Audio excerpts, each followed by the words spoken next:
ఈనాటి ముఖ్య కార్యకర్తల సమావేశానికి మరి అధ్యక్షత వహిస్తున్నటువంటి గౌరవ జిల్లా అధ్యక్షుడు మోహన్ రెడ్డి గారికి, మరి మన రాష్ట్ర ఇన్ఛార్జిగా వ్యవహరిస్తున్నటువంటి గౌరవనీయులు సోదరిమణి మీనాక్షి నటరాజన్ గారికి, మన రాష్ట్ర అధ్యక్షులు మీ నిజామాబాద్ జిల్లా ముద్దుబిడ్డ మహేష్ అన్న గారికి, పెద్దలు గౌరవనీయులు మన ఎమ్మెల్యే మాజీ మంత్రివర్యులు సుదర్శన్ రెడ్డి గారికి, పెద్దలు గౌరవనీయులు గవర్నమెంట్ అడ్వైజర్గా ఉన్నటువంటి షబ్బీర్ అలీ సార్ గారికి, అదేవిధంగా మన ఎంపీ గారు సురేష్ శెట్కర్ గారికి, మన సీనియర్ నాయకులు జీవన్ రెడ్డి అన్న గారికి, అదేవిధంగా ఇన్ఛార్జిగా వచ్చినటువంటి వెంకట్, అదేవిధంగా ఇతర సోదరులకు అందరికీ, మరియు లక్ష్మీకాంత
ఇక్కడ నాయకులకు అందరికి ఒకటే తెలియజేస్తా ఉన్నా, మనం అందరం కూడా ప్రజాసేవకులుగా ఉందాం.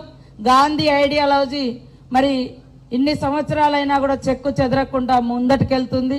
రాహుల్ గాంధీ గారి ఆధ్వర్యంలో, ఖర్గే గారి ఆధ్వర్యంలో మనం కూడా రాజకీయాలంటే ఎంతో ఓపికతోటి, మంచి వాళ్ళు ఉంటారు, చెడ్డ వాళ్ళు ఉంటారు, నచ్చని వాళ్ళు ఉంటారు, నచ్చిన వాళ్ళు ఉంటారు, కానీ ప్రజలకు నచ్చే వాళ్ళను మనం ఎంకరేజ్ చేయడం మన బాధ్యత.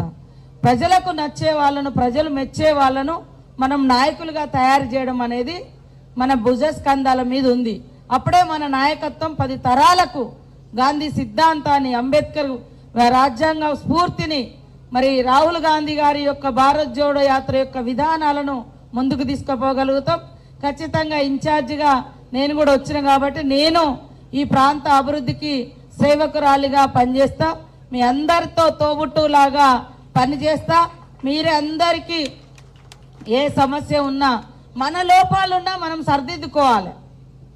మన ఏమున్నాయి అనేది ఎంతసేపు ఎదుటోళ్ళ దిక్కు చూపించడం కాదు, మనం కూడా ఇన్నర్లో మన ప్రాబ్లం ఏమన్నా ఉంటే కూడా సరిదిద్దుకొని ముందుకు పోయే రకంగా మన లీడర్లందరూ కూడా ఎదగాలి. మీరందరూ రాబోయేటువంటి ఎన్నికలలో కూడా అందరూ యాక్టివ్గా పనిచేసి, ఇక్కడ సభలో మీరు కూర్చున్నారు, స్టేజ్ మీద మేము కొంతమంది ఎమ్మెల్యేలమైన, ఎంపీలమైన, మంత్రులమైన, వివిధ హోదాలలో పనిచేస్తున్నాము. మరి మీకు జరిగేటువంటి ఎన్నికలలో కూడా ప్రజల మన్ననలు పొందాలంటే ప్రభుత్వం చేస్తున్నటువంటి ప్రతి కార్యక్రమాన్ని ప్రజలకు వివరించాలి. బూతుల వారీగా కార్యకర్తలను తయారు చేసుకోవాలి. అక్కడ ప్రజల మెప్పు పొందేటువంటి లీడర్షిప్ను కూడా గ్రామ స్థాయి నుంచి తయారు చేసుకున్నప్పుడు పార్టీ అనేది స్ట్రాంగ్గా ఉంటుంది. ఒక లీడర్ పోయినంత మాత్రాన, ఒక లీడర్ అటు ఇటు అయినంత మాత్రాన పార్టీ ఎందుకు మరి షేక్ అయ్యే పరిస్థితి వస్తుంది. ఏ పార్టీ అయినా ఏ విధానమైనా గ్రౌండ్ దాకా పార్టీ లేకపోవడం, లేదా సిద్ధాంతపరమైనటువంటి అవగాహన క్యాడర్కు లేకపోవడం.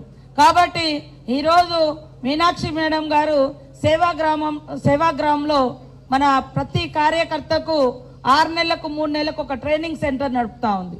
మొత్తం మనిషి భావజాలం అంతా మార్పిచ్చి సింపుల్గా కూడా ఎలా సేవ చేయగలుగుతాం, ఆ రోజు గాంధీ గారు ఎట్లా చేసిండ్రు అనేది అక్కడ ట్రైన్ చేస్తూ ఉన్నారు.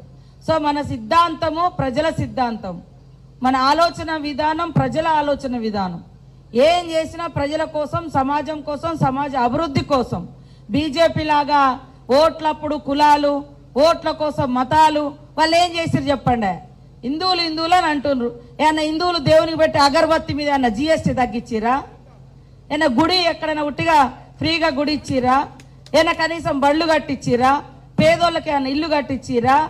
ఓట్లప్పుడే ఈ విభజన రాజకీయాలు ఈరోజు ముస్లింలకు సంబంధించి ఇప్పుడు లేపుతా ఉన్నారు. మరి అది ఇప్పుడు మనం కొత్తగా చేర్పించింది ఏముంది? కొత్తగా ఎవరన్నా కులాలను చేర్పించి వీళ్ళు బీసీలని మనం ఏమన్నా కొత్తగా ఎవరికైనా ఐడెంటిఫికేషన్ ఇచ్చినామా? ఎవరినైనా కొత్త గుర్తింపు ఇచ్చినామా? ఏండ్ల కొద్దీ ఎవరైతే ఇందాక షబ్బీర్ అలీ సార్ చెప్పినట్టుగా అదే గుజరాత్లో ఉండొచ్చు ఆ క్యాస్ట్, ఆ ముస్లింలలో పేదవాళ్ళను రిజర్వేషన్స్. వారణాసిలో మోడీ పోటీ చేసిన కాడు ఉండొచ్చు, మోడీ పుట్టిన కాడు ఉండొచ్చు, మోడీ రాష్ట్రాలున్న కాడు ఉండొచ్చు. ఇప్పుడు మనల్ని తీసేయమంటారు. ఇప్పుడు మేము ఎవరిని కొత్తగా చేర్పియలే, ఏ ముస్లింకు కొత్తగా రిజర్వేషన్ ఇవ్వట్లేదు. గతం నుంచి ఉన్నటువంటి వాళ్ళనే అదే లెక్క కులగణన జరిగింది. అంటే తొంటరితనం అంటారు దీన్నే. అసెంబ్లీలోనేమో సంపూర్ణంగా మద్దతు ఇస్తున్నామని చెప్పారు. బయటకు వచ్చి ఆ బిల్లు తీసుకుపోయి ఇప్పుడు ఢిల్లీలో ఉన్నది, ఆ ప్రభుత్వం ఆమోదించాలి. మోడీ గారు, రాష్ట్రపతి గారు, కేంద్రము. అది చేస్తే మేము ఎన్నికలో పోతామంటేనేమో ఇప్పుడు కుంటి సాకులు వెతుకుతా ఉన్నారు. వీళ్ళకి ఎంతసేపు ఏ పేదోళ్ళు, ఏ బడుగు బలైన వర్గాలు, ఎవరికి అసలు రిజర్వేషన్ల విధానానికే వాళ్ళు వ్యతిరేకం. బీసీలకు, ముస్లింలకనే కాదు, ఎవరికి ఉండొద్దు, ఎవరికి సబ్సిడీలు ఇవ్వద్దని అంటారు వాళ్ళు. అందుకనే ఏది కూడా ఇప్పటికన్నా బీజేపీ ప్రభుత్వం నుంచి ఒక్క స్కీమ్ అన్నా ఏమన్నా సన్నబియ్యం ఇచ్చిరా, కరెంటు ఫ్రీ ఇచ్చిరా, ఇల్లులు ఇచ్చిరా, ఆ గుళ్ళు కట్టించిరా, బడి కట్టించిరా, యూనివర్సిటీ ఇచ్చిరా, ఏమి ఇచ్చిరు వాళ్ళు? ఓట్లప్పుడు మాత్రం ప్రజల మధ్య ఉన్న ఐక్యతను దెబ్బతీయడం, ఓట్లు వేయించుకోవడం, గెలిచిన తర్వాత మళ్ళీ ఓట్లప్పుడు కలవడం తప్ప వాళ్ళు చేసింది ఏమీ లేదు. ఆనాటి నుంచి ఈనాటి వరకు, నెహ్రూ గారి కాలం నుంచి ఈ రోజు మన ప్రభుత్వం ఇక్కడ ఉన్న వరకు ప్రతిదీ కూడా పేదోళ్లకు పని కల్పించింది. 100 రోజుల పని. పేదోళ్ళకి ఇవాళ రేషన్ కార్డులు వస్తున్నాయంటే ఆహార భద్రత చట్టం తెచ్చింది సోనియమ్మ, మన్మోహన్ సింగ్ గారు. ఇవాళ భూములు పంచింది, ఇల్లులు ఇచ్చింది. ఇందిరమ్మ ఇల్లు అనేది ఎందుకు పేరు పెట్టినాం? ఆ రోజు పక్కా ఇల్లులు 15,000 10,000తోటో ఇచ్చి ఇల్లులు కట్టించింది కాంగ్రెస్. ఎక్కడైనా బీజేపీ ప్రభుత్వంలో మరి ఏమైనా చేసిరా? బీఆర్ఎస్ చేసిందా? వాళ్ళు కేవలం డబ్బున్న వ్యక్తులకు, ఉన్నత వర్గాలకు తప్ప పేదోని ఆకలి ఏంది, కడుపు ఏంది, వాళ్ళ కడుపు నిండా తింటారా అన్నము అనే చూసే విధానం కాదు. దయచేసి చెప్పండి, మనం ప్రజలందరినీ బాగు చేయాలనుకునేది కాంగ్రెస్ పార్టీ. విభజన పేరుతోటి విద్వేషాలు సృష్టించి ఓట్లు వేయించుకొని 11-12 సంవత్సరాలు అయింది బీజేపీ ప్రభుత్వం వచ్చి.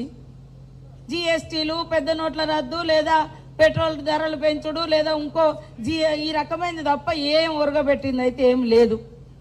అందుకనే మనం ప్రజల దగ్గరికి వెళ్ళాలి, ప్రజలకు వివరించాలి. కాబట్టి నాయకుడు అనేవాడు నిరంతరం ప్రజలలో ఉండే ఒక ఫిష్ ఇన్ వాటర్, ఎట్లయితే వాటర్లో చేప ఉంటేనే బతుకుతుందో, వాటర్లో చేప ఎక్కడుంటుంది, ఫిష్ ఎక్కడుంటుంది, వాటర్లో ఉంటుంది. అది గడ్డ మీద పడితే గిలగిల కొట్టుకుంటుంది. లీడర్ కూడా పబ్లిక్లో ఉండాలి. ఎప్పుడు అయితేనే లీడర్ అవుతాం. మనం ఏసీ గదులలో కూర్చుంటాం, మనం ఏదో ఓట్లప్పుడు పోతామంటే ప్రజలు కూడా మనల్ని గుర్తించుకోరు. కాబట్టి పబ్లిక్తో లీడర్ ఉండాలి, లీడర్ వెనుక పబ్లిక్ ఉండాలి, క్యాడర్ ఉండాలి. పబ్లిక్తో లీడర్ ఉండాలి, లీడర్ తోటి క్యాడర్ ఉండాలి. అప్పుడు ఖచ్చితంగా లీడర్గా గుర్తింపు వస్తుంది, పబ్లిక్ కూడా మనల్ని అప్రిషియేట్ చేస్తారు. మీరు నిలబడ్డప్పుడు కానీ మంచికి చెడుకు వాళ్ళకు మనం తోడుంటే మనకు అవసరం ఉన్నప్పుడు వాళ్ళు కూడా తోడు ఉంటారు. ఆ రకమైనటువంటి బాండింగ్, ఆ రకమైనటువంటి అనుబంధాన్ని మనం పెంచుకోవాల్సిన అవసరం ఒక రాజకీయ నాయకుడిగా, ఒక సేవకుడిగా మనకుంది అని కూడా ఈ సందర్భంగా తెలియజేస్తూ, ఇప్పటికే కాలాతీతం అయింది. ఖచ్చితంగా నేను మళ్ళీ వస్తూనే ఉంటా. మీకు అందరికి అందుబాటులో ఉండి సేవ చేసే అవకాశం నాకు రేవంత్ రెడ్డి గారు, మీనాక్షి నటరాజన్ గారు మరి ఇన్ఛార్జిగా ఇక్కడ వేసినందుకు వారికి ప్రత్యేకంగా, మా అధ్యక్షుడు మరి సోదరుడు నాకు ఎప్పుడు కూడా అండదండగా ఉండేటువంటి మహేష్ అన్న గారికి కూడా ప్రత్యేకంగా ధన్యవాదాలు తెలియజేస్తూ సెలవు తీసుకుంటాం. థ్యాంక్ యూ అక్క.